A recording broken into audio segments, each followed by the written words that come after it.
எல்லாரும் நல்லா இருக்கிறீங்களா? சந்தோஷமா இருக்கிறீங்களா? நான் சந்தோஷமா இருக்கிறேன். சாதாரணமாக நடைமுறையில் நம்முடைய வாழ்க்கையில கேட்கக்கூடிய ஒரு சில கேள்விகள் நம்ம எப்படிப்பட்டவங்கன்னு சொல்லி தீர்மானிக்கும். சாதாரண எல்லாரும் கேட்பாங்க, எப்படி இருக்கிறீங்க அப்படின்னு கேட்டோன்னு நம்ம என்ன சொல்லுவோம்? நல்லா இருக்குன்னு சொல்லுவோமா? என்னத்தை சொல்றது? சுகரு ப்ரெஷரை வச்சுக்கிட்டு தூக்கிட்டு போயிட்டு இருக்க வேண்டியதா இருக்கு.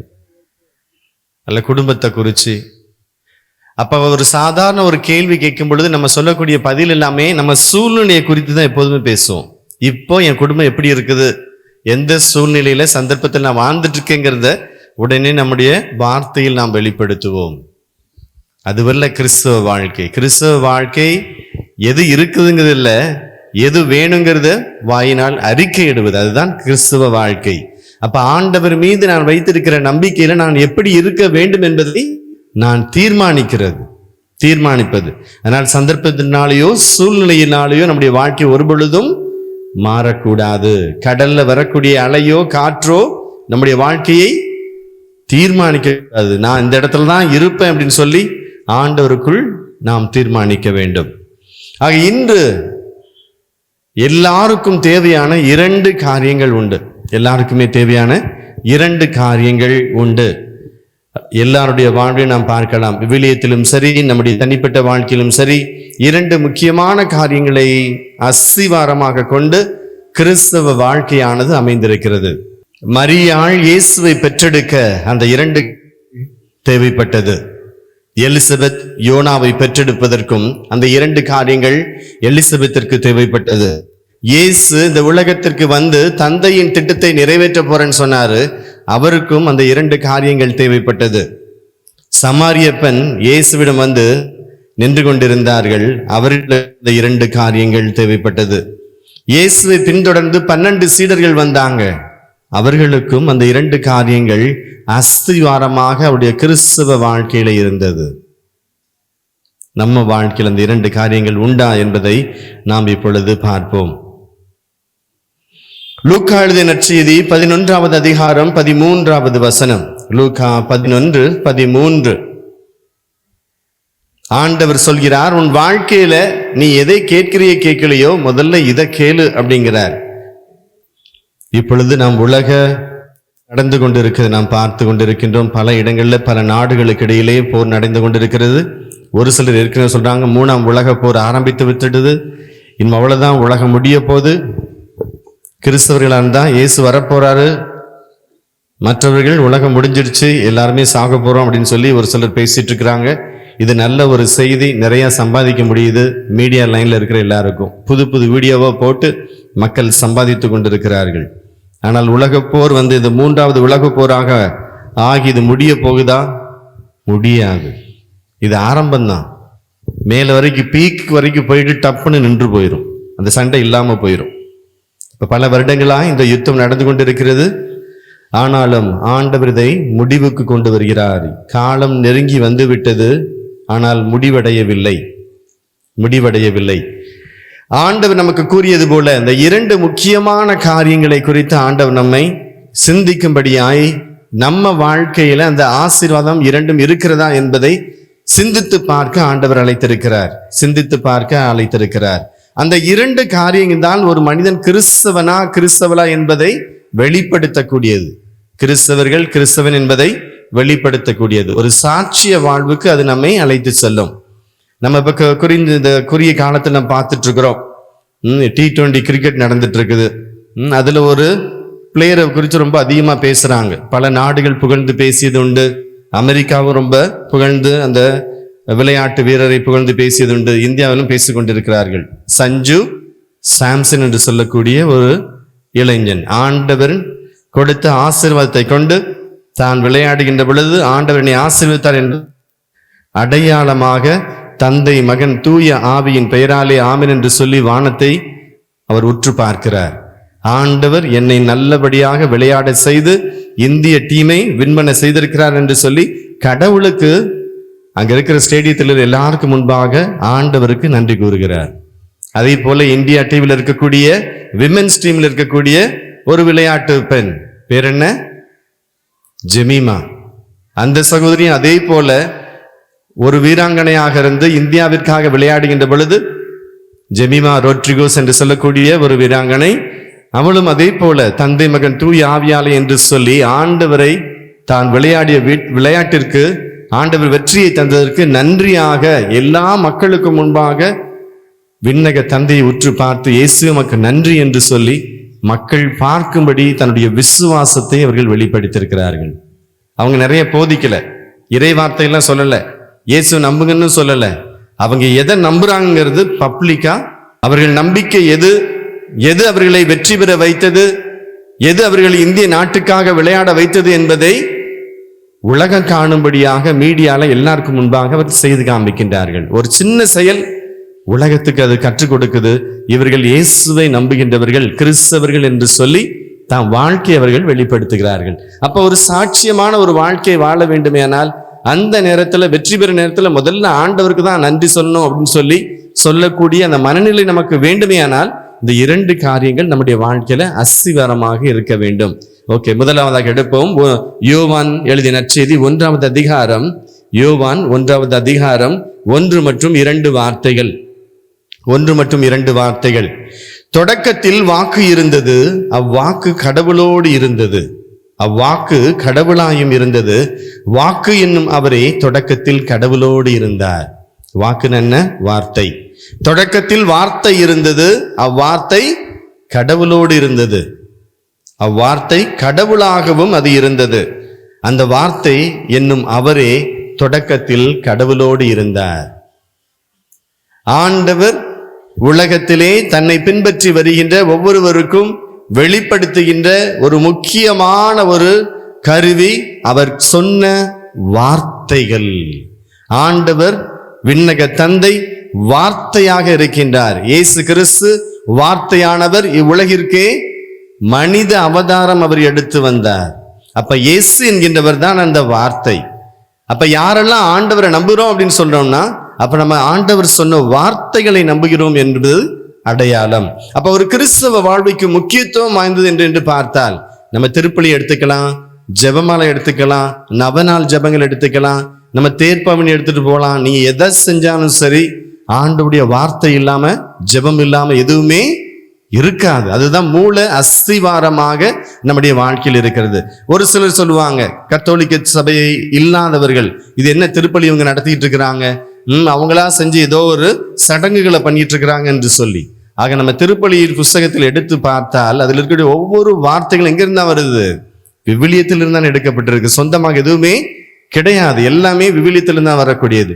அதே போல ஜெபமாலை எடுத்துக்கொண்டாலும் ஜெபமாலை என்பது நாம ஏதாவது தயாரித்த ஒரு வார்த்தைகள் அல்ல, மாறாக வானக தூதர் சொன்ன வார்த்தையை தான் நாம் மீண்டும் ஜெபமாலையிலே சொல்கின்றோம். அப்ப ஜெபமாலை என்பது அன்னை மரியாளை குறித்து நாம் சிந்தித்து தியானிக்கவில்லை. யாரை தியானிக்கிறோம்? இயேசுவின் பாடுகளை குறித்து, பிறப்பிலிருந்து அவர் உயிர்த்தெழுவதை குறித்து தான் தியானிப்பதுதான் ஜெபமாலை. பலரும் அதை தவறாக பேசிக் கொண்டிருக்கின்றார்கள். அப்ப நம்முடைய வாழ்க்கையில நீங்க எதை எடுத்து பார்த்தாலும் சரி, ஒரு புது வீடு கட்டுறீங்க, அந்த புது வீட்டை மந்திரிக்கணும், பைக் வாங்கியிருக்கீங்க, பைக்கை மந்திரிக்கணும், என்ன ஜெபம் எந்த புக்கில் இருந்து கத்தோலிக்க திருச்சபை நீங்க எடுத்தீங்கனாலும் அதுல என்ன இருக்குது?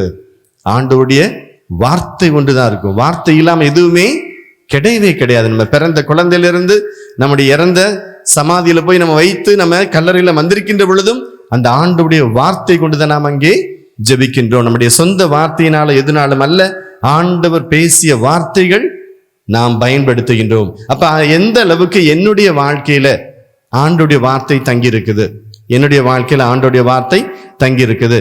நம்ம சாதாரணமாகவே ஒருவருக்கு நம்ம வாக்கு கொடுப்போம், ஒருவருக்கு வாக்கு கொடுப்போம். சரி, என்னால முடிஞ்ச அளவுக்கு உனக்கு 2 லட்சம் ரூபாய் நான் பணத்தை பெரட்டி தரேன் அப்படின்னு சொல்லி நம்ம சொந்தங்களுக்குள்ள ஒருத்தருக்குள்ள சொல்லுவோம். ஒரு சில நேரத்தில் என்ன பண்ண முடியாது, சொன்ன வார்த்தையை காப்பாற்ற முடியாம போயிடும். அது மனித வார்த்தை.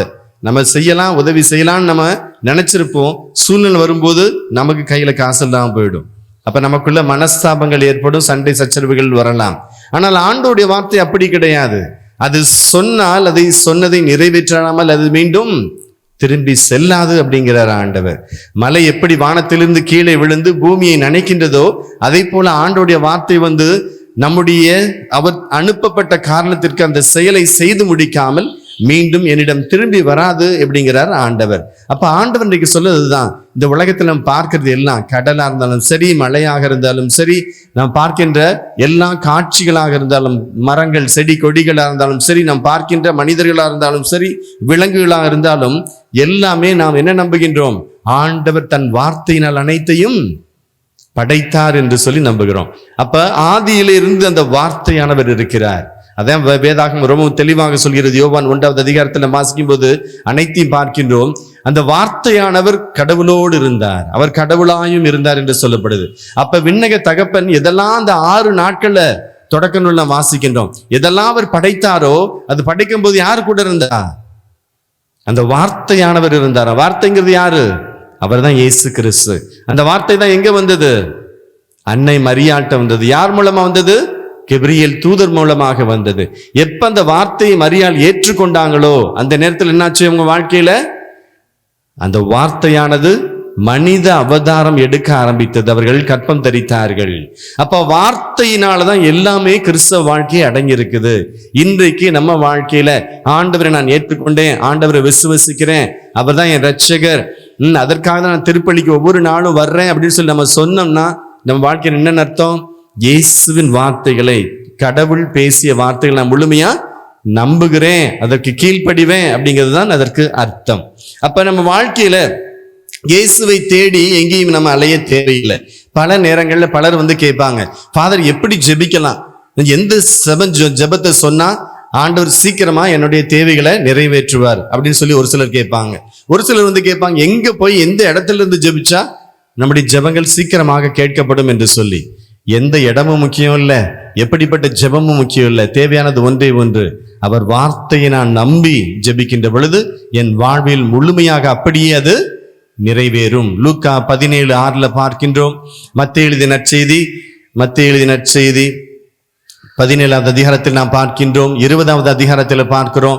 ஆண்டவர் அடிக்கடி சொல்லக்கூடிய ஒரு வார்த்தை, உங்களுக்கு கடுகளவு இந்த விசுவாசம் இருந்தால் போதும், இந்த மலையை பார்த்து இங்கிருந்து பெயர்ந்து கடலில் விழு என்று சொன்னால் அது அப்படியே நிகழும் அப்படிங்கிறார் ஆண்டவர். மீண்டுமாக இறை வார்த்தை சொல்லப்படுது, நீ எப்பொழுது இந்த காட்டு அத்தி மரத்தை இது வேரோடு பிடுங்கப்பட்டு கடலில் நடுவதாக என்று ஒரு கட்டளை கொடு, அந்த வார்த்தைக்கு அப்படியே கீழ்ப்படிந்த அந்த அத்தி மரம் எங்க போகும்? கடல்ல போய் அதை நட்டு நிற்கும் அப்படிங்கிறார் ஆண்டவர். அப்ப நீ எந்த அளவுக்கு என் வார்த்தையை நீ நம்பி இருக்கிறியோ, எந்த அளவுக்கு நம்ம வார்த்தையை நம்பி இருக்கிறோமோ அந்த அளவுக்கு நம்ம வாழ்க்கையில நம்ம ஜெபிக்கிற ஜெபம் பயங்கர வல்லமையாக செயல்பட ஆரம்பிக்கும். அப்ப நம்ம ஜெபிக்கிற ஜெபங்கள் வல்லமையை செயல்படாம இருக்க ஒரே ஒரு காரணம் என்ன? ஆண்டவரை நம்புறோம், விசுவாசம் இருக்கு, எல்லாமே இருக்கு, ஆனா ஒரு சந்தேகம் திடீர்னு வந்துட்டு போயிடுது. நடக்குமோ நடக்காதோ, ஆண்டவர் செய்வாரோ செய்ய மாட்டாரோ. நமக்கு உடனே ஞாபகம் வந்துடும், நேத்து தானே போய் சொன்னேன், எப்படி ஆண்டவர் என்ன ஜெபத்தை கேட்பாரு? ஐயோ அவளை ஏமாத்திட்டுன்னு பணத்தை கொடுக்கலையே, ஆண்டவர் என் ஜெபத்தை கேட்பாரோ கேட்க மாட்டாரோ தெரியலையே. உடனே பாவம் எல்லாம் ஞாபகம் வந்துடும். உடனே என்ன ஆகும்? நமக்கு தெரியலையே, ஆண்டவர் என் ஜெபத்தை கேட்பாரோ இல்லையோ தெரியலையே. அப்ப நமக்குள்ள ஒரு சந்தேகம் வரும் பொழுது நாம் ஆண்டவர் மீது வைத்திருக்கிற விசுவாசத்தை நாம் தளர்ந்து போகின்றோம். அதனால என்ன ஆகுது? நான் செய்கின்ற ஜெபங்களுக்கான பதிலை கேட்க முடியாதபடி, பலன் கிடைக்காதபடி நான் மாற்றப்படுகின்றேன். ஆனா ஆண்டவர் இன்றைக்கு சொல்றார், நம்ம இந்த உலகத்துல எப்படிப்பட்ட வாழ்க்கை வாழ்ந்தாலும், பாவமான வாழ்வில் வாழ்ந்து கொண்டிருந்தாலும், எப்பொழுது அவர் வார்த்தையை கேட்டு அவர் வார்த்தையை நம்பி, ஆண்டவர் என்னை மன்னிக்கின்ற தேவன், அவர் என்னை தண்டிப்பதற்காக அல்ல, அழிப்பதற்காக அல்ல, கருணையோடு என்னை அவர் மன்னித்து ஏற்றுக்கொள்ளும்படியா இருக்கிறார் என்று சொல்லி அவர் வார்த்தையின் மீது நம்பிக்கை வைத்து அவரை தேடி வர்றோமோ, அந்த நேரத்திலே நம்ம குற்ற உணர்வுகள்லாம் விட்டுட்டு ஆண்டவர் என்ன மன்னிக்கிறார்ன்னு சொல்லி அவர் மீது நம்பிக்கை வரும் பொழுது நம்முடைய வாழ்க்கை ஒரு புதிய பிறப்பை போல மாறிவிடும் என்று ஆண்டவர் அதற்காக நம்மை அழைத்திருக்கிறார். அப்படிப்பட்ட ஒரு வாழ்க்கை வாழ்வதற்காக இருக்கிறார். ஆக இன்றைக்கு ஆண்டவர் நம்மை பார்த்து கூப்பிடுவதுதான், என் வார்த்தையின் மீது நம்பிக்கை வைத்தால் உன் வாழ்வில் ஆசீர்வாதங்களை நீ காண்பாய் அப்படிங்கிறாரு ஆண்டவர். அப்ப அப்படிப்பட்ட ஒரு ஆசீர்வாதமான வாழ்க்கை, நம்முடைய கிறிஸ்தவ வாழ்க்கை மகிழ்ச்சி உள்ளதாக, சமாதானம் உள்ளதாக, எல்லா காலத்திலும், அது கொரோனாவா இருந்தாலும் சரி, எதுவா இருந்தாலும் சரி, நல்ல நேரமோ கெட்ட நேரமோ, ராகு காலமோ யமகண்டமோ, எதுவாக இருந்தாலும் சரி, என் வாழ்க்கை இப்படிதான் இருக்கும் அப்படின்னு தைரியமா நான் சொல்லணும்னா, நான் எப்பொழுதும் ஆண்டவரோடு இணைந்து வாழ வேண்டும். அவரோடு இணைந்து வாழ்கிறேன் அப்படிங்கிறதுக்கு அடையாளம் என்னது? அவர் வார்த்தையை பின்பற்றி அதற்கு கீழ்ப்படிவதுதான் கிறிஸ்தவ வாழ்க்கை. அப்ப திருப்பலிக்கு வந்தாலும் சரி, நம்ம ஜெபமாலை சொன்னாலும் சரி, நம்ம நற்கரணையின் முன்பாக அமர்ந்திருந்து ஆண்டவரோடு நாம் பேசினாலும் தியானித்தாலும் சரி, நாம் எதை குறித்து எல்லாத்தையும் செய்யணும்? அந்த வார்த்தைக்கு தான் முக்கியம் கொடுக்க வேண்டும். அப்ப திருப்பலி ரெண்டு முக்கியமான காரியங்கள் ஒவ்வொரு நாளும் திருப்பலிக்கு வரும்போது நாம் பார்க்கிறோம். என்ன ரெண்டு முக்கியமான காரியம் இருக்கு திருப்பலியில? திருப்பலியில ரெண்டு காரியங்கள் இருக்கு. என்னது? ஒன்று, ஆண்டவருடைய வார்த்தையானது வாசிக்கப்படுகின்றது. அந்த இருக்க கோயில இருக்கக்கூடிய எல்லாரும் எழுந்து நின்று அந்த வார்த்தைக்கு முக்கியத்துவம் கொடுத்து தலை வணங்கி, இதோ உம்முடைய அடிமை ஆண்டவர் பேசும் என்று சொல்லி ஆண்டவர் வார்த்தைக்கு நாம செவிமடுக்கிறோம். அது கேட்டு முடிச்சதுக்கு அப்புறம் என்ன ஆகுது? அந்த வார்த்தைக்கான விளக்கத்தை அருட்தந்தையோ பங்கு தந்தையோ அங்க வந்திருக்கிற குருவானவர் அதை பகிர்ந்து கொள்கிறார். அது முடிந்ததுக்கு அப்புறம் என்ன நடக்குது? அந்த வார்த்தை என்னும் உணவை பகிர்ந்து கொண்டதுக்கு அப்புறம் இயேசு எவ்வாறு 5000 ஆண்களுக்கு என்ன பண்ணார்? 2 அப்பத்தையும் மீன்களையும் ஆசீர்வதித்து எல்லாருக்கும் கொடுத்து உண்ணும்படியா அங்கிருந்த மக்களுக்கு அனைவருக்கும் கொடுத்தார். எப்ப கொடுத்தார்? அவர்கள் எல்லாரும் இயேசுடைய வார்த்தைகளை கேட்டு அங்கேயே அமர்ந்திருந்ததன் காரணத்தினால, இவர்கள் எழுந்து போனா இங்கேயும் கீழே விழுந்துருவாங்களே அப்படின்னு சொல்லி 3 நாட்கள் அங்கேயே இருக்கிறாங்க அந்த மக்கள். அவர்களுக்கு ஏதாவது கொடுத்து அனுப்புங்கள் என்று சொல்லி முதல்ல ஆண்டவரின் வார்த்தை, தந்தையின் வார்த்தையை கொடுத்ததுக்கு அப்புறம் ஆண்டவர் என்ன பண்றார்? அவர்கள் வயிற்றுக்கு தேவையான ஆகாரத்தை கொடுக்கணும்னு சொல்லி அப்பத்தையும் மீனையும் அவர்களுக்கு ஆசீர்வதித்து கொடுக்கிறார். அப்ப 2 காரியங்கள் இயேசு செய்ததுதான் நம்ம ஒவ்வொரு நாளும் திருப்பலியில நான் வரும் பொழுது கலந்து கொள்கின்ற பொழுது அதைத்தான் ஆதியிலிருந்து இயேசு ஆரம்பித்ததிலிருந்து இன்று வரைக்கு திருச்சபையில திருப்பலி அதை மட்டும்தான் செஞ்சிட்டு இருக்கு. என்ன செய்து? 1, ஆண்டவருடைய வார்த்தை முதல்ல. 2வது, திருப்பலியில என்ன பண்ண போடுறோம்? இரத்தத்தையும், இயேசுடைய இரத்தத்தையும் அவருடைய சரீரத்தையும் உணவாக அனைவரும் வந்திருக்கிற அனைவருமே நாம் பகிர்ந்து கொள்கின்றோம். அப்ப 2 முக்கியமான காரியம். 1, ஆண்டவருடைய வார்த்தையை உட்கொள்கின்றோம். 2வது, இயேசு கிறிஸ்துவின் சதையும் இரத்தத்தையும் நாம் விசுவாசத்தின் அடிப்படையில அனைவருமே நாம் பெற்று உண்டு கிறிஸ்துவின் உடல் உறுப்புகளாக நாம் மாறிவிடுகிறோம். எல்லாரும் தனிப்பட்டவங்க கிடையாது. யாரு சொந்தம் யாரு சொந்தம் இல்லை, யார் எந்த ஊரு அப்படிலாம் எதுவுமே கிடையாது. எப்ப இயேசுவின் மீது நம்பிக்கை வைத்து அந்த ஒரே அப்பத்திலும் ஒரே கிண்ணத்திலும் உள்ள கிறிஸ்துவின் சரீரத்தையும் இரத்தத்தையும் நாம் குடித்து உண்டு மகிழ்கின்றோமோ அப்பொழுதே எல்லாரும் என்ன ஆகிறோம்? ஒருத்தருக்கு அக்கா, தங்கச்சி, அண்ணன், அம்மா என்று சொல்லி எல்லாமே கிறிஸ்துவின் உடல் உறுப்புகள்ல கையாக, விரலாக, காலாக, தலையாக ஒவ்வொருவரும் இயேசுவோடு இணைக்கப்பட்டு விடுகின்றோம். இதுதான் திருச்சபை நமக்கு கற்றுக் கொடுக்கக்கூடியது. அப்ப இது எல்லாமே எப்படி நிறைவேறுது? அவர் வார்த்தையின் மூலமாக. வார்த்தை இல்லாம கிறிஸ்துவ வாழ்க்கை எதுவுமே கிடையாது. கிறிஸ்துவ வாழ்க்கையே இல்லை. அப்ப ஆண்டவர் தான் சொல்றார், அந்த வார்த்தையை கொண்டு என் மக்களை நான் மீண்டும் மீட்டுக் கொள்வேன். என் வார்த்தையின் மூலமாய் அவர்களை நான் என்ன பண்ணுவேன்? தூய்மையாக்குவேன் அப்படிங்கிறார். யோவான் எழுதிய நற்செய்தி 15வது அதிகாரம் 3வது வசனத்துல பார்க்கிறோம், நான் சொன்ன வார்த்தைகளால் நீங்கள் ஏற்கனவே தூய்மையாகி விட்டீர்கள். அப்ப நம்ம எதுக்கு ஆண்டவருடைய வார்த்தையை கேட்கணும்? நம்ம என்னதான் பலவீனம் இருந்தாலும் சரி, கோபம் இருந்தாலும் சரி, நமக்குள்ள ஒரு பய உணர்வுகள் வந்திருக்கலாம், நோய் இருக்கலாம், எதுவா இருந்தாலும் சரி, எப்ப ஆண்டவர் வார்த்தையை உற்று நம்ம கேட்க ஆரம்பிக்கிறோனோ, அவர் மீது நம்பிக்கை எனக்கு வர ஆரம்பிக்குதோ, அந்த நேரத்தில் இந்த வார்த்தை எனக்கு என்ன பண்ணுது? எனக்குள்ள உள்ள வந்து எனக்கு சுகத்தை தர ஆரம்பிக்குது, சுகத்தை தர ஆரம்பிக்கின்றது. அப்ப இன்றைக்கு ஆண்டவர் வார்த்தை தான் சொல்றார். சங்கீதம் 107 திருப்பாடல் 107:20 ஆண்டவர் சொல்றார், ஆண்டவர் தம் வார்த்தைகளை அனுப்பி வைத்து தம் மக்களை குணப்படுத்துவார், தீமைகளிலிருந்து அவர்களை விடுவிப்பார் என்கிறார் ஆண்டவர். அப்ப ஆண்டவர் யாரையும் தொடமாட்டார். அநேக நேரத்தில் நம்ம என்ன பண்றோம்? இயேசுவே எந்தையும் வந்து தொடும், இயேசுவே இவங்களை தொடுங்க, இயேசுவே இவங்களை குணப்படுத்துங்க. ஆண்டவர்லாம் வரமாட்டார். அவர் விண்ணகத்துக்கு போயிட்டார், இந்த உலகத்துல வாழ வேண்டியதெல்லாம் வாழ்ந்து முடிச்சுட்டு போயிட்டார். ஆனா இன்றைக்கு என்ன செயல்படுது? அவர் பேசிய வார்த்தைகள் உயிரோடு இருப்பதனால அந்த வார்த்தையை நான் பயன்படுத்தும் போது அந்த வார்த்தை உள்ள போய் மற்றவர்களை குணப்படுத்தக்கூடிய மருந்தாக அது செயல்படுது, மருந்தாக அது செயல்படுகிறது. அதைத்தான் நாம் ப்ராவர்ப்ஸ்ல, நீதிமொழிகள்ல மீண்டுமாக பார்க்கிறோம். மருந்தோ பச்சளையோ அல்ல, கடவுளுடைய வாயிலிருந்து வருகின்ற வார்த்தைகளாலும் மக்கள் குணமடைந்தார்கள் என்று சொல்லப்படுது. அப்ப எல்லா இறை வார்த்தையும் எடுத்து பார்த்தீங்கன்னா எப்படி ஆண்டவர் மக்களை குணப்படுத்துறாருன்னா, தன் வார்த்தைகளை அனுப்பி குணப்படுத்துகின்றார், வார்த்தைகளை அனுப்பி அவர்களை குணப்படுத்துகின்றார். இணைச்சட்டம் 25:23 பார்க்கிறோம். ஆண்டவர் சொல்றார், நீ உண்ணுகின்ற உணவையும் நீ குடிக்கின்ற தண்ணீரையும் நான் ஆசீர்வதித்து நோயை உன் குடும்பத்திலிருந்து அகற்றி விடுவேன் அப்படிங்கிறார் ஆண்டவர். அப்ப ஆண்டவர் எதையும் தொடர்றது இல்லை. தலையில கை வச்சு அவனை ஆசீர்வதிக்கிறது இல்ல. ஒரு வார்த்தையை சொல்லி எழுந்து நட அப்படிங்கிறார். அவன் எழுந்து நடக்க ஆரம்பிச்சிடறான். எப்படி நடக்கிறான்? அந்த குரலை கேட்ட நேரத்திலே அவனுக்குள்ள வல்லமை கடந்து வருது. அதான் இயேசு சொன்னார் அங்கிருந்த மக்களை பார்த்து, எது எனக்கு எளிது நீங்களே சொல்லுங்க. இவன் படுக்க எழுந்து நட என்று சொல்வதா, உன் பாவங்கள் மன்னிக்கப்பட்டது என்று சொல்வதா, எது கடினமானது என்று சொல்லி இயேசு மக்களை பார்த்து கேட்கிறார். அப்ப நம்ம வாழ்க்கையில எது முக்கியமானது? இந்த உலகம் தரக்கூடாத, தர முடியாத ஒன்று.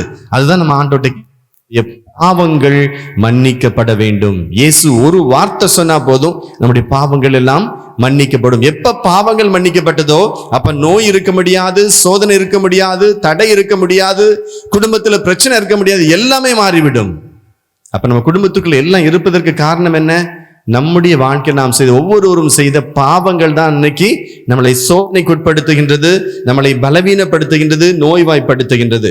அப்ப எப்போ நம்ம ஆண்டவர்கிட்ட திரும்பி வரும் பொழுது, ஆண்டவரே என்னை ஆசீர்வதிங்க என்று சொல்லும் பொழுது, சும்மா நான் வெறும் வார்த்தை மட்டும் சொல்லக்கூடாது.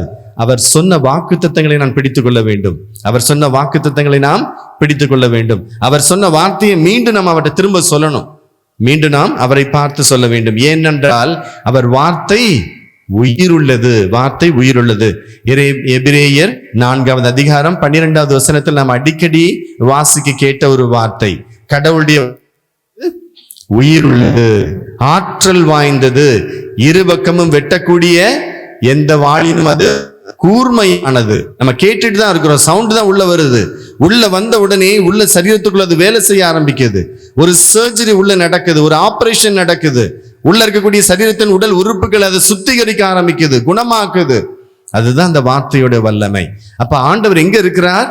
வார்த்தையான தேவன் நமது மத்தியில் இருக்கிறார், நம்ம வீட்டில் விவிலியத்தில் இருக்கிறார், நம்முடைய கரங்கள் அவர் இருக்கிறார். அப்ப யார் அந்த வார்த்தையை பயன்படுத்துகின்றார்களோ அவர்கள் வாழ்வில அபரிவிதமான ஆசீர்வாதத்தை அவர்கள் காண முடியும். ஆக அந்த வார்த்தை தெளிவாக நமக்கு சொல்கிறது, அவருடைய வார்த்தையானது இரு பக்கமும் வெட்டக்கூடிய எந்த வாளினும் அது கூர்மையானது, ஆன்மாவையும் பிரிக்கும் அளவுக்கு குத்தி ஊடுருவுகிறது, எலும்பு மூட்டையும் மஜ்ஜைகளையும் அவ்வாறே அது ஊடுருவுகின்றது. பாருங்க, எலும்புக்குள்ள போகுது, மஜ்ஜைகளுக்குள்ள போகுது, ஆன்மாவிற்குள்ள ஆவிக்குள்ள உள்ள கடந்து போகுது. அப்ப நம்ம சரீரத்துல எதெல்லாம் மனிதன் பார்க்க முடியுமோ பார்க்க முடியாதோ அனைத்திற்குள்ளாவும் கடந்து சென்று அதை குணப்படுத்தக்கூடிய விடுவிக்கக்கூடிய வல்லமை யாருக்கு உண்டு? ஆண்டவருடைய வார்த்தைக்கு மட்டும்தான் உண்டு. சயின்ஸ் கண்டுபிடிக்க முடியாது, எதையும் பார்க்க முடியாது, ஆன்மாவை பார்க்க முடியாது.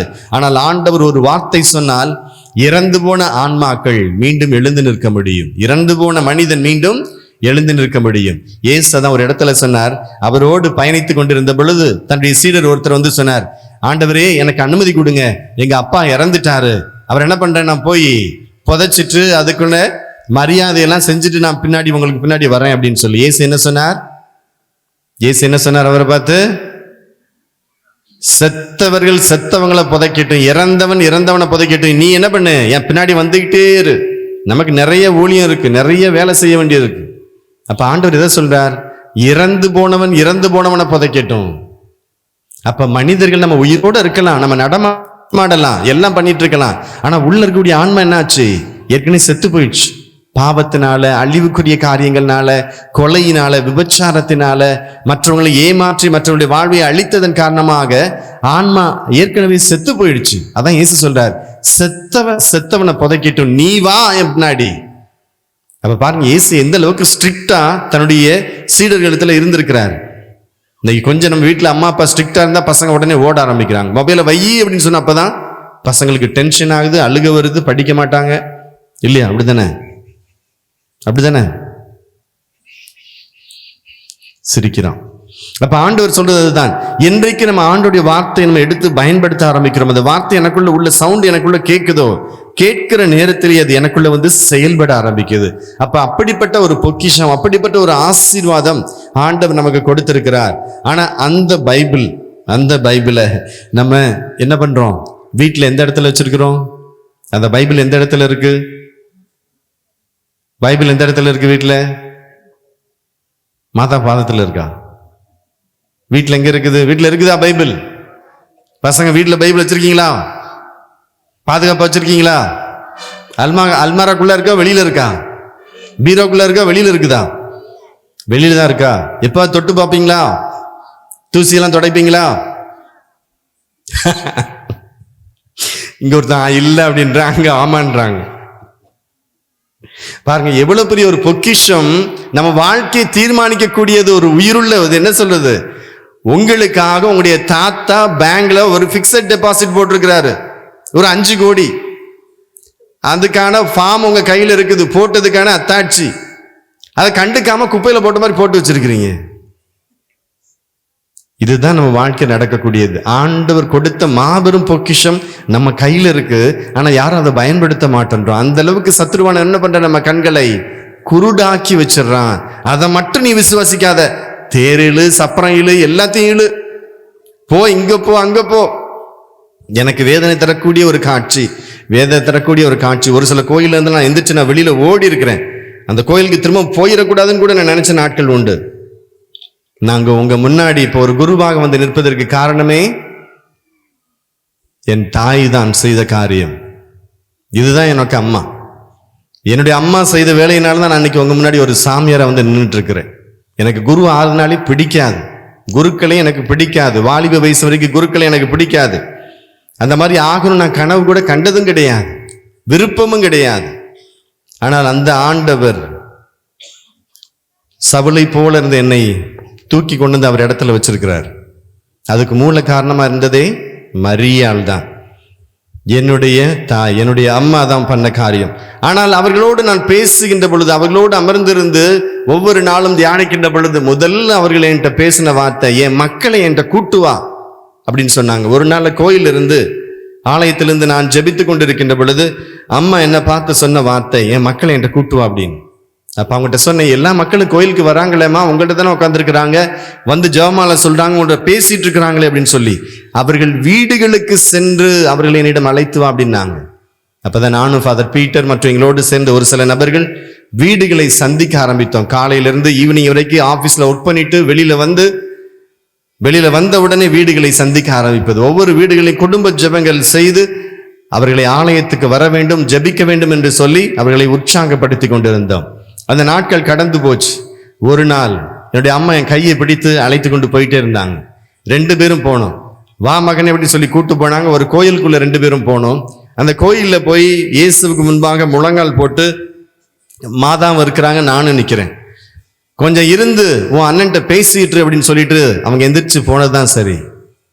15 வருஷமா மாதாவை நான் பார்க்கவே இல்லை. கண்ணீர் விட்டு அழ ஆரம்பித்த அந்த கண்ணீர் 15 வருஷம் எனக்கு நிக்கல. அன்னைக்கு என்னை விட்டுட்டு போனவங்க தான் எங்க விட்டுட்டு போனாங்க, தன் மகனிடத்துல விட்டு போனாங்க. என்னைக்கு இயேசுவிடத்தில் எனக்கு கொண்டு வந்து விட்டார்களோ அன்றைக்கு தான் நான் பைபிளை தொட ஆரம்பிச்சேன். அந்த இறை வார்த்தை எனக்குள்ள வர ஆரம்பிச்சது. ஆக யார் ஒருவர் மாதாவிடத்துல வர்றாங்களோ, அன்னை மரியாள்கிட்ட வர்றாங்களோ, அவங்க எங்க போய் சேருவாங்க, மகன்கிட்ட தான் போய் சேருவாங்க. வேற எங்கேயும் போக முடியாது. ஷார்ட்கட்லாம் யாருக்குமே கிடையாது. மரியாள் யாரும் இங்கிருந்து ஷார்ட்கட்டை மோட்சத்துக்கு கூட்டு போக முடியாது. யார் தான் வழி? இயேசு கிறிஸ்து என்கிற ஒருவர் மட்டும்தான் வழி விண்ணகத்துக்கு, வேற யாருமே கிடையாது. மரியாளும் யார் மூலமா தான் போறாங்க, தன் மகனாகிய விண்ணக தந்தையின் மைந்தன் மூலமா தான் போறாங்க.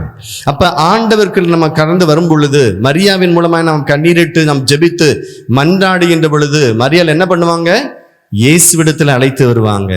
என் மகன் சொல்வதை செய்யுங்கள் அப்படின்னு சொல்லிட்டு காணாவரில் சொன்னது போல நம்மளையும் பார்த்து அன்னை மரியாள் சொல்வார்கள். காரணம், அவர் சொல்கின்ற வார்த்தைகளை கேட்டு கீழ்ப்படியுங்கள். அதுதான் மாதா செய்யற வேலை. அப்ப எப்ப நம்ம மாதா அன்னை மரியாள் நம்ம இயேசுட்ட கொண்டு வந்து விடுறார்களோ அந்த நேரத்துல என்ன ஆகுது, அவருடைய வார்த்தை நமக்குள்ள கடந்து வர ஆரம்பிக்குது. அந்த வார்த்தையை கேட்க ஆரம்பிக்கிறோம். ஆக ஆண்டவர் இப்படிப்பட்ட ஆசீர்வாதங்களை வச்சிருக்கிறாரு, இப்படிப்பட்ட பொக்கிஷங்கள் நமக்காக காத்துக்கிட்டு இருக்குதே, இது தெரியாம போயிட்டமே, இவ்வளவு நாள் அனுபவிக்கவில்லையே, சோகத்திலையும் துக்கத்திலையும் கண்ணீர்லையும் ஏன் என் குடும்பம் இப்படி இருக்குன்னு நினைச்சிட்டு இருந்தோமே அப்படின்னு சொல்லி அன்றைக்கு தான் நம்ம சிந்தித்து பார்க்க கூட முடியும். அன்றைக்கு தான் சிந்திச்சு பார்ப்போம். கிறிஸ்தவ வாழ்க்கை ஒரு ஆசீர்வாதமான வாழ்க்கை. ஆசீர்வாதமா இருக்குதா இல்லையா? ஆமா, சோகத்தில் இருக்கிறீங்க, ஆசீர்வாதமா இருக்குதா இல்லையா? என்ன பண்ண, தலையை ஆட்டித்தான் ஆகணும். அப்படியா? நம்முடைய சூழ்நிலை, சந்தர்ப்பங்கள், நம்ம வீட்டில் இருக்கக்கூடியவர்கள் நம்முடைய வாழ்க்கையை தீர்மானிக்க முடியாது. என் வீட்டில் ஒரு குடிகாரர் இருக்கலாம், என் பிள்ளைகள் கீழ்ப்படியாமல் இருக்கலாம், என் மகள் எனக்கு எதிராக இருக்கலாம், எனக்கு கோர்ட்ல கேஸ் இருக்கலாம், என் சொத்துக்கள் அபகரிக்கப்பட்டிருக்கலாம், எது வேணாலும் நடக்கலாம். ஆனால் என்னுடைய மகிழ்ச்சியை யாரும் என்னிடமிருந்து திருட முடியாது. ஆண்டவர் கொடுத்த பரிசு நான் கொடுத்தால் ஒழிய சாத்தான் என் எதிரி என்னிடத்திலிருந்து அதை பறிக்க முடியாது. அதைத்தான் ஏசாவு என்ன பண்ணான்? தன்னுடைய சொந்த உரிமையே யாருக்கு கொடுத்தான்? தன்னுடைய தம்பி பேர் என்ன? யாக்கோபுக்கு. யாக்கோபுக்கு என்ன கொடுத்தான்? தன்னுடைய பிறப்பு உரிமையை. ஒரு கப்பு சூப்பை கொடு, சூப்பு தான் எனக்கு முக்கியம், நல்ல ஸ்மெல் வருது, நீ எப்படி பண்ண என்ன பண்ணன்னு தெரியல, யார் முதல்ல பிறந்தான்னா ரெண்டாவது பிறந்தா என்ன, அதை நீ வச்சுக்கோ, எனக்கு தேவையில்லை, அந்த சூப்பை கொடு, வாங்கி குடிப்போம். அசனம் போடுறாங்க, வா அசனத்தை சாப்பிடுவோம், அதுதான் முக்கியம். மாதாலாம் அப்புறம் மாலை போட்டுக்கலாம். அந்த நேரத்தில் மாதாவெல்லாம் மறந்துடும், இயேசுவை மறந்துடும், எல்லாரையும் மறந்துடும். அசனம் தான் ஓட்டம். ஏன்னா கிடைக்காம போச்சுன்னா. அப்படிதான் ஏசாவு என்ன பண்ணார்? தம்பி செஞ்சுட்டு இருந்த சூப்பை ஸ்மெல்ல பார்த்து, இவ்வளோ நறுமணமா இருக்குதே, என்ன போட்டானோ என்ன செஞ்சான்னு தெரியல, இவ்வளோ பசியோட வந்திருக்கிறேன், யார் முதல்ல பிறந்தானோ நீயே வச்சுக்கோ, நீயே முதல்ல பிறந்த, நான் கடைசியாகவே இருக்கட்டும், அந்த என்ன பண்ணு சூப்பை கஞ்சை கூடி நான் கொடுக்கணும் அப்படின்னு சொல்லி தன் பிறப்பை விட்டு விட்டு என்ன பண்ணா? ஒரு சூப்புக்காக எல்லாத்தையும் மாற்றிக்கொண்டார். அநேக நேரங்கள் நம்முடைய வாழ்க்கையிலையும் ஆண்டவர் நமக்கு இலவசமாக கொடுத்த சந்தோஷத்தை, அவர் கொடுத்த சமாதானத்தை சாத்தான்ட்ட கொடுத்துட்டு என்ன பண்ணிக்கிட்டோம்? கவலையை கொடு, துக்கத்தை கொடு, பாரத்தை கொடு, நான் கண்ணீர் விடுறேன் அழுறேன் சொல்லி சாத்தான்ட்ட என்ன பண்ணிட்டோம்? விற்று விட்டோம். அதனால என்னாச்சு? சந்தோஷம் வழியில போயிடுச்சு, துக்கம் உள்ள வந்துடுச்சு. நம்மகிட்ட இருந்த மகிழ்ச்சியை வித்துட்டோம், நமக்குள்ள கவலைகள் வந்துடுச்சு. அப்ப ஆண்டவர் சொல்றாரு, நீ இழக்க கூடாத அளவுக்கு விண்ணகத்திலிருந்து நான் உனக்கு கொடுக்கின்ற கொடைகள் என்னுடைய உயிருள்ள வார்த்தைகள். அந்த வார்த்தைகளை கேட்கும் பொழுது உனக்கு என்ன ஆகும்? என் மீது விசுவாசம் உண்டாகும் அப்படிங்கிறார். ரோமையர் 10:17 சொல்லுது, எப்படி நாம் ஆண்டவருடைய விசுவாசத்துல வளர முடியும்? வார்த்தைகளை கேட்டால் அன்றோ. யாருடைய வார்த்தை? ஆண்டவருடைய வார்த்தை. எப்ப நம்ம ஆண்டவருடைய வார்த்தை கேட்கிறோம், என்ன ஆகுது? நமக்கு அவர் மீது நம்பிக்கை வர ஆரம்பிக்குது. அவர் மீது நம்பிக்கை வர ஆரம்பிக்குது. ஒரு சகோதரி, எங்களோட இருக்கிற சகோதரி சொல்லிக்கிட்டு இருந்தாங்க, நான் கல்யாணமாய் கணவரோடு இருக்கும்போது எப்படா அவர் பேசுவார்னு சொல்லி ஆவலா காத்துக்கிட்டே இருப்பேன். ஒரு வாரத்துல 2 வாரத்துல ஒரு தடவையாவது வெளிநாட்டில இருந்து எனக்கு ஃபோன் பண்ணுவான்னு சொல்லி ஃபோனை ஊத்து பார்த்துட்டு இருப்பேன். அவர் ஃபோனே பண்ண மாட்டார். அப்படியே பண்ணாலும் ஃபோன் பண்ணிட்டு, எப்படி இருக்கிற, ஊர் எப்படி இருக்கு, மழை பெஞ்சுதா இல்லையா, அப்படியா, சரி அப்படின்னு கட் பண்ணிடுவார். எனக்கு உள்ள ஒரே வேக்காடா இருக்கும். ஏன் என்னை பத்தி கேட்கவே மாட்டேன்றாரு. சாப்பிட்டியா சாப்பிடலையா, கல்யாணமான புது மனைவிய ஒரு கணவர் கேட்கணுமா கேட்க வேண்டாமா? அப்ப ஆண்டவர் என்ன பண்றாரு? இன்னைக்கு ஒரு அன்பை நமக்குள்ள கொடுத்து, கணவன் மனைவிக்கு இடையில, பிள்ளைகள் பெற்றோர்களுக்கு இடையில ஒரு அன்பை கொடுத்து ஒருவர் என்ன பண்றோம்? நம்ம வார்த்தைகளை பகிர்ந்து கொள்கிறோம். அந்த வார்த்தை பகிர்ந்துல என்ன இருக்குது? அன்பு இருக்குது. அப்ப அந்த அன்பை நம்ம எப்படி அனுபவிக்க முடியும்? இயேசுட்ட வரும் பொழுது அவர் சொன்ன வார்த்தைகள் நான் மீண்டும் அவர்கிட்ட சொன்னோம். என்னங்க நீ இப்படி சொன்னீங்களே, ஞாபகம் இருக்கா? மத்தேயு நற்செய்தி 5வது அதிகாரத்துல மழைப்பொழிவுல சொன்னீங்களே அப்படின்னு சொல்லி அவர் சொன்ன வார்த்தையை நான் அவர்கிட்ட சொல்லி என்ன பண்ண வேணும்? அவர்கிட்ட பேச வேண்டும். அவர்கிட்ட பேச வேண்டும். இதை யார் பண்ணா?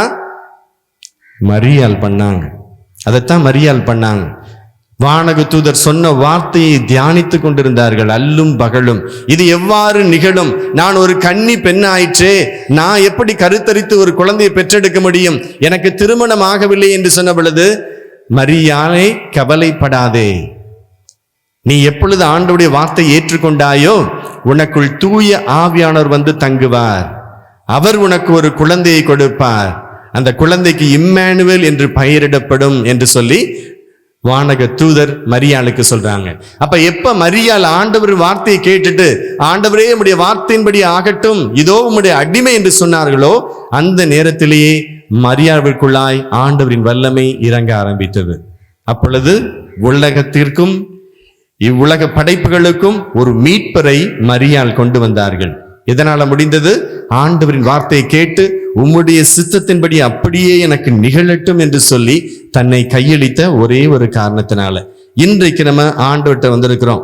என் அன்புக்குரிய சகோதரனே சகோதரியே, அந்த ஆண்டவருடைய வார்த்தை ஒரு உயிருள்ளது, எதுவும் அதை அழிக்க முடியாது. மீண்டும் அந்த இறை வார்த்தை சொல்லுது, ஆண்டவருடைய வார்த்தையை அழிக்க முடியாது, அழியாத ஒரு வித்தாக விதையாக இருக்கிறது என்று சொல்லி புனித பேதுரு 1 பேதுரு 1 அதிகாரம் 23 தெளிவா சொல்றார், நீங்கள் அழியக்கூடிய வித்தினால் அல்ல, விதையினால கிடையாது, மாறாக உயிருள்ளதும் நிலைத்திருப்பதுமான அழியாத வித்தினால் கடவுளின் வார்த்தையால் புது பிறப்பு அடைந்துள்ளீர்கள். அப்ப எப்ப நம்ம ஆண்டோடைய வார்த்தையை கேட்டோமோ, அந்த வார்த்தை நமக்குள்ள கடந்து வந்ததோ, அந்த நேரத்தில் நம்ம ஆண்டவர் மீது விசுவாசம் வைக்க ஆரம்பிச்சிட்டோம். அதனாலதான் நம்ம கிறிஸ்தவர்கள் என்று அழைக்கப்படுகிறோம். வெறும் ஞானஸ்நானத்தினாலோ உறுதி பூசினாலேயோ டெய்லி கோயிலுக்கு வந்துட்டு போறதுனாலேயோ அல்ல. ஆலயத்துக்கு வந்து அவர் உயிருள்ள வார்த்தைகளை கேட்டு, ஆண்டவரே நீர் சொல்வது உண்மை, உம்முடைய வார்த்தைக்கு நான் கீழ்ப்படுகிறேன் என்று சொல்லி மரியாளின் பிள்ளைகளாகிய நாமும் மரியாளை போல ஆண்டவருடைய வார்த்தையை ஏற்றுக்கொள்கின்ற பொழுது என்ன ஆகுது? நம்முடைய வாழ்க்கை ஆசீர்வாதம் உள்ளதாக, பாதுகாப்புள்ளதாக, செல்வ செழிப்புள்ளதாக நம்முடைய வாழ்க்கை மாற ஆரம்பிக்கும். இதைத்தான் மீண்டும் ஆண்டவர் சொல்றார். அந்த ஆண்டவருடைய வார்த்தை எப்படிப்பட்டதா இருக்கு? அது நிலை வாழ்வுக்கு நம்மை கொண்டு செல்லும். இந்த உலகத்துல மட்டும் நம்ம சந்தோஷமா இருப்பதல்ல, மறு உலகத்தை நாம் சொந்தமாக்கி கொள்ளும்படியாய், அங்கேயும் நாம் கோடீஸ்வரர்களாக இருக்கும்படியாக. விண்ணகத்துல கோடீஸ்வரங்க இருக்கிறாங்களா? விண்ணகத்துல கோடீஸ்வரர்கள் உண்டா? இல்லையா? தம்பிக்கு இல்ல. விண்ணகத்துல யாரும் கோடீஸ்வரங்க இருப்பாங்களா? யாருமே சொல்ல மாட்டேன்றீங்க, சிரிக்க மட்டும் செய்யறாங்க. விண்ணகத்துல பிச்சைக்காரங்க இருப்பாங்களா? இல்லையா? ஆமாவா? இப்பதான் கோடீஸ்வரங்க இல்லைன்னு சொன்னா பிச்சைக்காரங்க இருப்பாங்க, ஆமான்றான். ஓகே, இல்லையா? பசங்களுக்கு இல்லையா? விண்ணகத்துல பிச்சைக்காரர்களும் உண்டு, கோடீஸ்வரர்களும் உண்டு. இயேசு தெளிவா சொல்லியிருக்கிறார், நான் விண்ணகத்துக்கு சென்று உங்களுக்கு ஒரு அறையை ஆயத்தப்படுத்த போகிறேன். நீ தங்கி இருக்கக்கூடிய ஒரு அறையை, ஒரு வீட்டை உனக்கு நான் என்ன பண்ண போறேன்? கட்டி எழுப்ப போறேன். நீங்க என்னென்ன செயலாம் செய்யறியோ, எப்படிலாம் நீ மற்றவங்களுக்கு உதவி செஞ்சியோ, நீ உனக்காக வாழாம மற்றவங்களுக்காக வாழ்ந்திருக்கிறியோ, அதற்கு தகுந்த கைமாறு எங்க இருக்கும்? விண்ணகத்துல உன் வீட்டுக்குள்ள இருக்கும். இங்க டிவி இல்ல, வீட்டுல ஃபேன் இல்ல, வெயில்ல இருக்கிறோம், வேர்த்து வடியுது. ஆனா மேல உனக்கு டபுள் ஏசி போட்டு ஆண்டவர் ஒரு ரூம் வச்சிருப்பாரு. ஹல்லேலூயா! நம்புறீங்களா? நம்புறியாமா? யாராவது நம்புறீங்களா?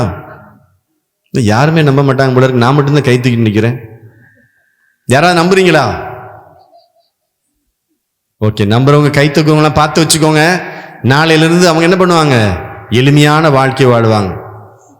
என்ன மாதிரி? செருப்பு இல்லாம திரும்பி பார்க்கறான், ஒருத்தனை திரும்பி பார்க்க, ஐயோ நம்ம வெயில்ல எப்படி நடக்கிறது செருப்பு இல்லாமன்னு. அப்ப ஆண்டவருக்குள்ள கடந்து வருகின்ற பொழுது, இந்த விண்ணகத்தில் நான் எதையெல்லாம் ஆண்டவருக்காக விட்டு விடுகின்றேனோ, அது என்ன ஆகுது? மண்ணகத்தில் விட்டு விடுகின்றோம், அதெல்லாம் விண்ணகத்தில் எனக்கு இரட்டிப்பாக 3 மடங்காக ஒரு ஆசீர்வாதமாய் விண்ணகத்தில் மாறுகிறது.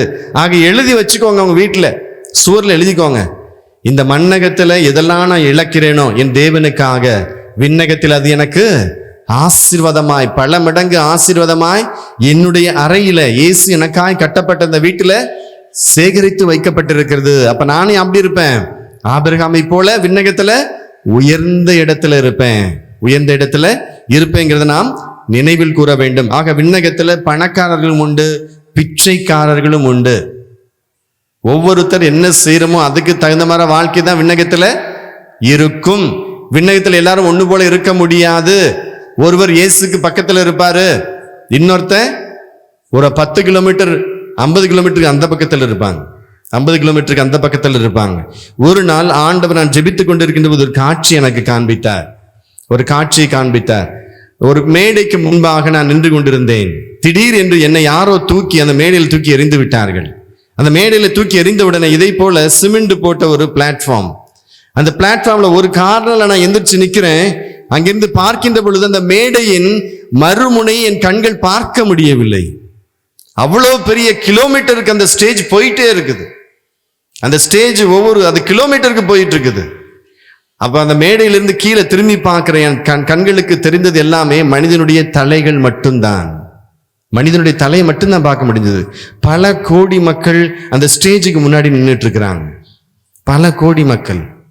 அப்ப ஆண்டவருக்கென்று ஒப்பு கொடுத்த, ஆண்டவருக்காய் இந்த உலகத்தில் படுகின்ற சோதனை, வேதனைகள், துக்கங்கள் எல்லாம் நான் ரெட்டிப்பாய் பெற்றுக்கொள்வேன் என்ற விசுவாசத்தோடு எல்லாத்தையும் அனுபவிச்சு கிறிஸ்துவுக்குள்ள மகிழ்ச்சியா இருக்கின்ற பொழுது உங்களுடைய கைமாறு மிகுதியா இருக்கும் என்பதை ஒரு பொழுது நாம் மறந்து போய்விடக்கூடாது.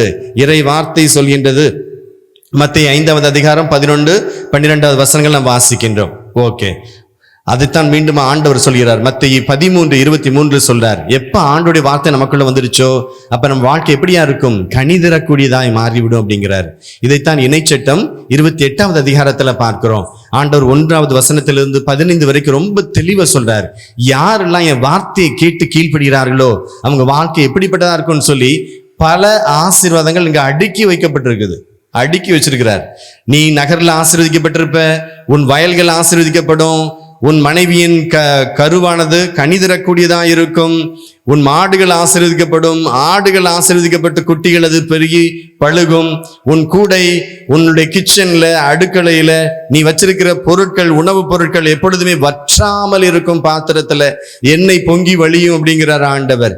நீ வருகையிலும் செல்கையிலும் நீ ஆசி பெற்றவனா இருப்ப. நீ எந்த ஊருக்குள்ள போனாலும் உன்னால் அந்த ஊர் ஆசீர்வதிக்கப்படும், அந்த சொந்தக்காரங்க வீட்டுக்குள்ள போன அந்த வீடு ஆசீர்வதிக்கப்படும், நீ ஆசீர்வாதமா இருப்பா என்கிறார். ஆபிரகாமை போல ஆண்டவருடைய வார்த்தை மீண்டும் தொடர்ந்து சொல்லப்படுகிறது. உன் பகைவர்கள் உனக்கு முன் முறியடிக்கப்படுவதை நீ காண்பாய் அப்படிங்கிறார்.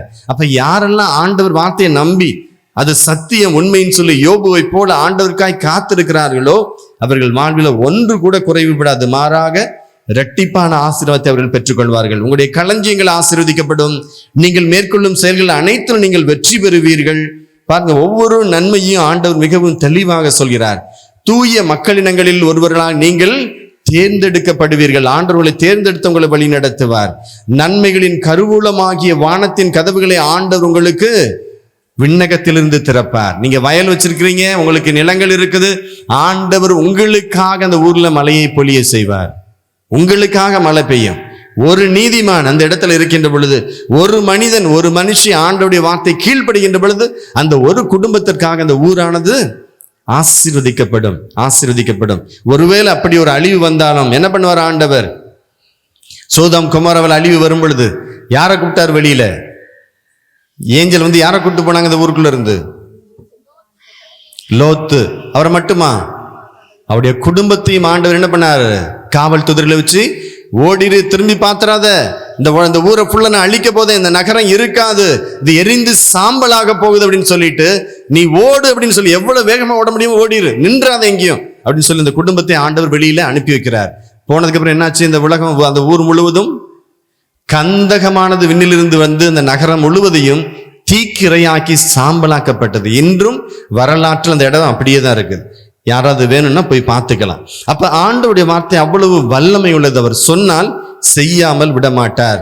அந்த ஆண்டவர் மீண்டுமா சொல்றாரு, நான் இன்று உனக்கு கட்டளையிட்டும் எதிலிருந்தும் நீ விலகாமல், வலப்புறமோ இடப்புறமோ நீ திரும்பாமல், வேற்று தெய்வங்களின் பின் நீ செல்லாமல் என்னை சார்ந்திருந்தால் நான் உனக்கு ஆணையிட்டு சொல்கின்ற வார்த்தைகளில் ஒன்றும் குறைவுபடாது. அவர் ஆணையிடுறார், சொல்லல, அவர் ஆணையிடுறார். இதெல்லாம் என் மக்களுக்கு நான் செய்வேன். நீ கடவுளை வணங்கல, கல்ல வணங்கல, மரத்தை வணங்கல, மாட்டை வணங்கல, இதை வணங்கல, அணை வணங்கல, நான் படைச்ச சூரியனை வணங்கல, நீ என்ன மட்டும்தான் தேடி வந்த, மந்திரவாதிட்ட போல, குறி சொல்றவன்ட்ட போல, யாற்றையும் போல எனக்கா நீ கண்ணீர் விட்டு அழுது கொண்டிருந்த, ஆகையால் நான் உன்னையும் உன் சந்ததிகளையும் ஆசீர்வதிப்பேன் அப்படிங்கிறார் ஆண்டவர். அப்ப அந்த ஆசீர்வாதம் நமக்குள்ள வேண்டுமேனால் அவர் வார்த்தையில் நாம் விசுவாசம் உள்ளவர்களாக இருக்க வேண்டும். அப்ப அந்த முதல்ல நாம் பார்த்தது போல சமாரிய பெண் ஆண்டவரிடத்துல வந்த பொழுது முதல்ல ஆண்டவருடைய வார்த்தை கேட்டாங்க, ஆண்டவருடைய வார்த்தை கேட்டாங்க. அப்புறம் மீண்டும் அவங்க என்ன சொன்னாங்க? இந்த கிணத்துல வந்து நான் தண்ணி எடுக்க வேண்டியிருக்கு, ஒவ்வொரு தடவையும் வந்து தண்ணி ஆள் இல்லாத நேரத்தில் நான் மறைந்து ஒளிந்து வந்து தண்ணி எடுக்கின்றேன் அப்படின்னு சொல்லிட்டு இருந்தாங்க. அப்ப இயேசு சொன்னார், நான் உனக்கு ஒரு தண்ணீரை தருவேன். அதுதான் இரண்டாவது காரியம்.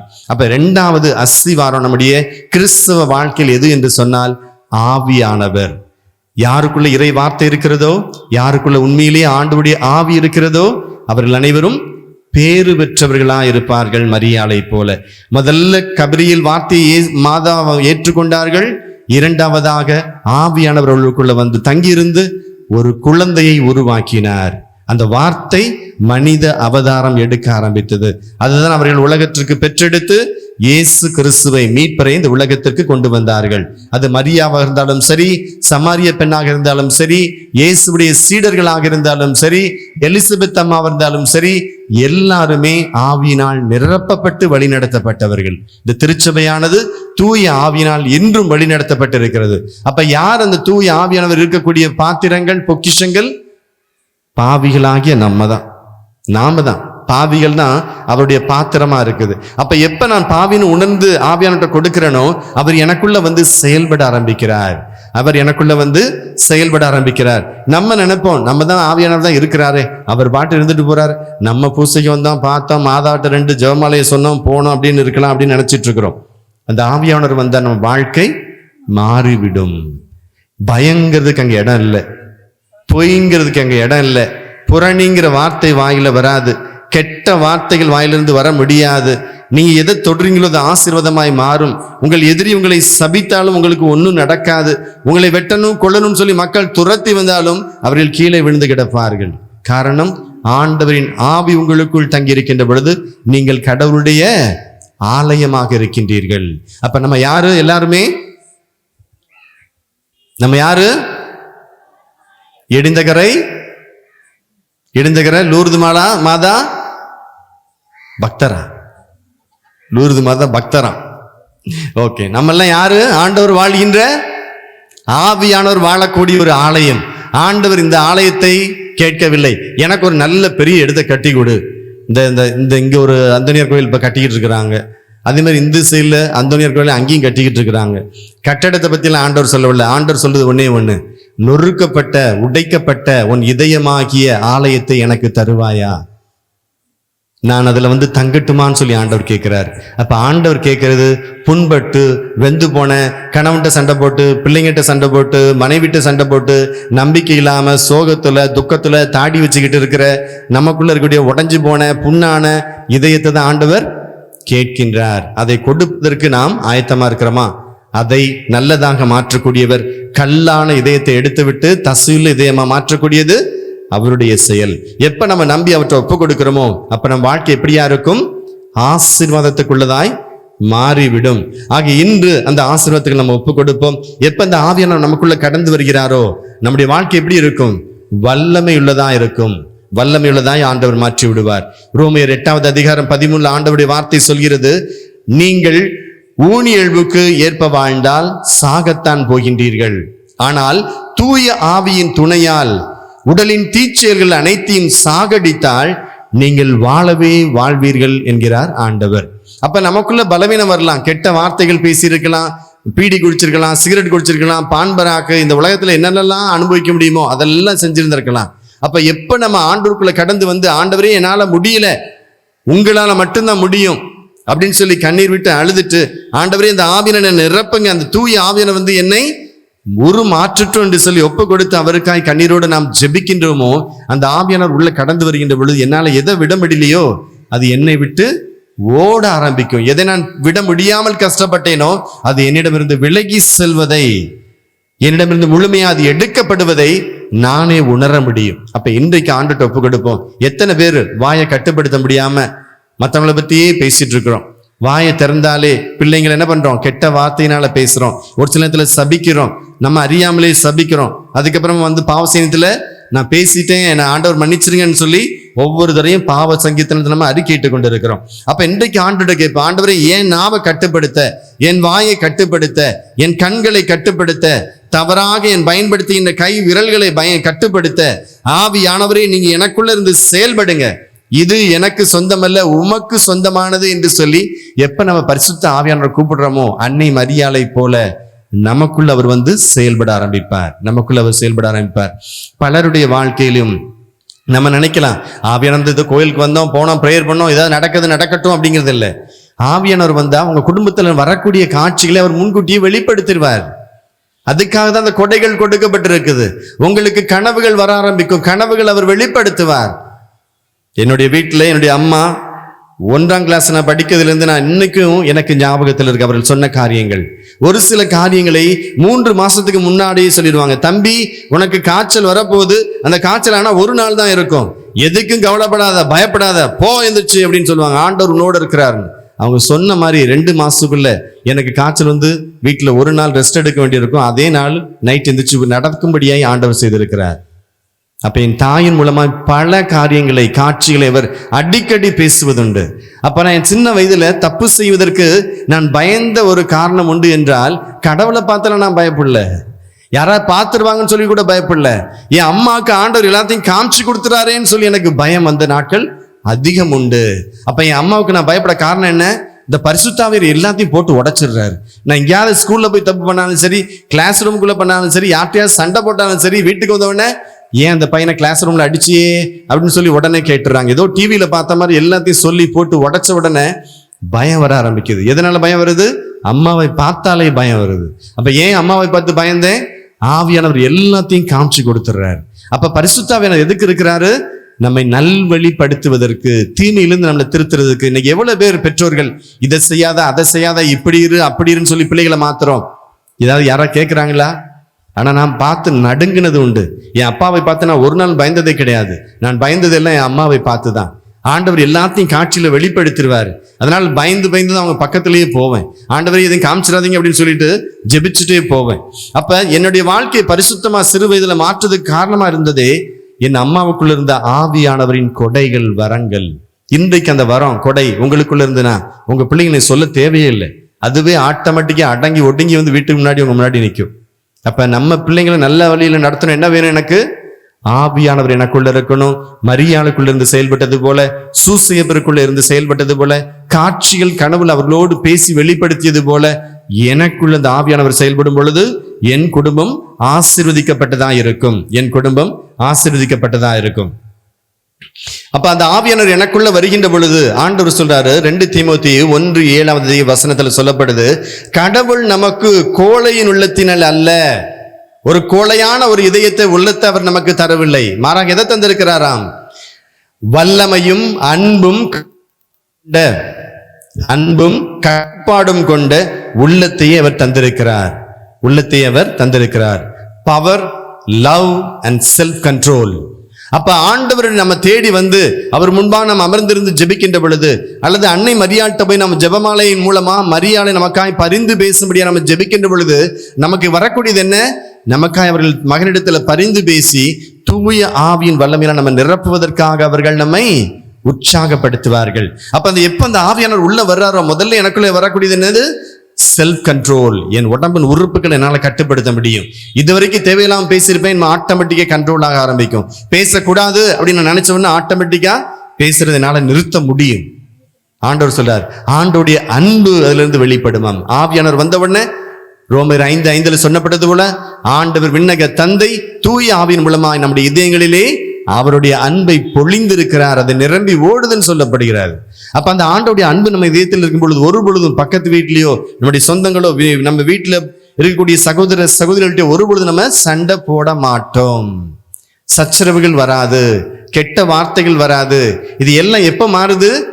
எப்ப ஆவியானவர் உள்ள வந்தாரோ அந்த நேரத்தில் எல்லா குணநலங்களும் மாற ஆரம்பிக்குது.